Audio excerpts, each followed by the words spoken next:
michwa wate wanyamana Kenya kwa wambende waloso matek to ka ng'ato kotiyo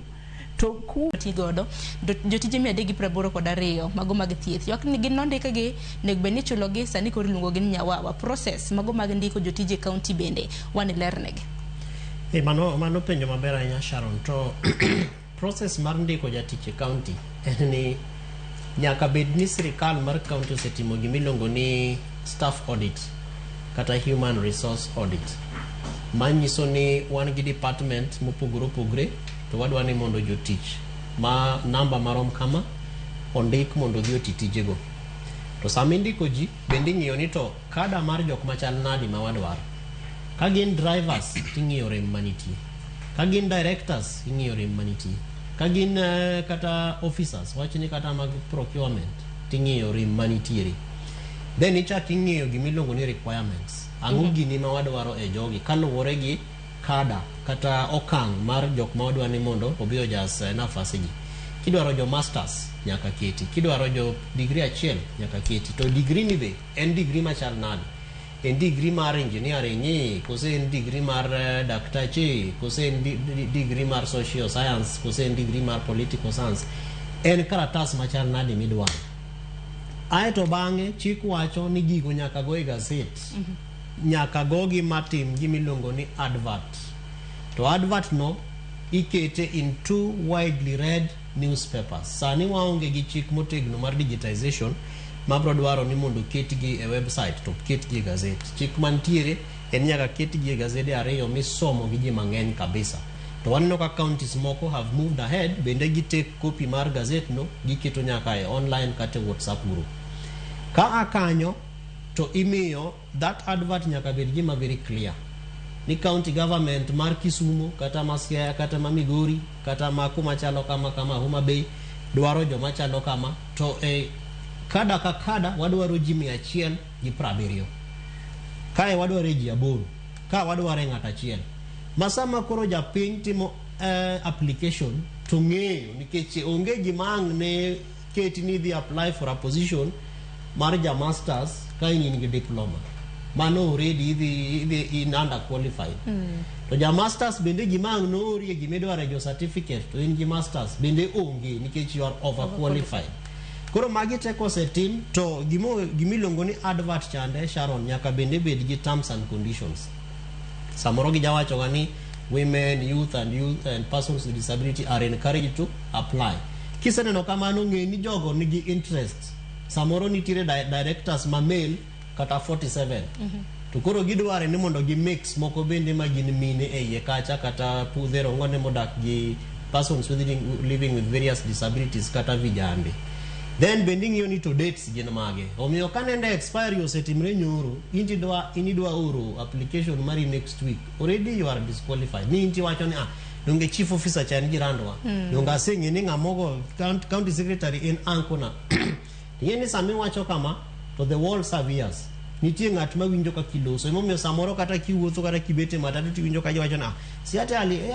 aliandikwa tu kazi sababu baba yake ndio anko ya jirani ya huyo director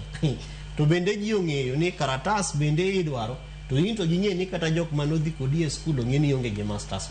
ema samoro winjo kiwacho ni nitiere karatase maneno los kamoro ma iluongo ni River Road kata kumoro miluongo ni kuma chalo kama nikech chik mar human resource management nitie but jogo ma manage chikegi ema timo ne jopiny marach ema koro chopo sama koro ichako kwajie pesa ni in kela pesa machal kama dongo wadhi pogo gi ng'ane wadhi pogo gi ng'ama chalo kama jo county service board bedo ng'e ni gin ji madhi mang'eny kama gibe nyakang' wang'igi walos kodgi to gimiloso ne onge because the law oyieni ni mondo indik gimiluongo ni request for apply ne tich moro to kiyudo duoko tiwinjo ni ji osekawe inyalo ndiko barua mipenj ni to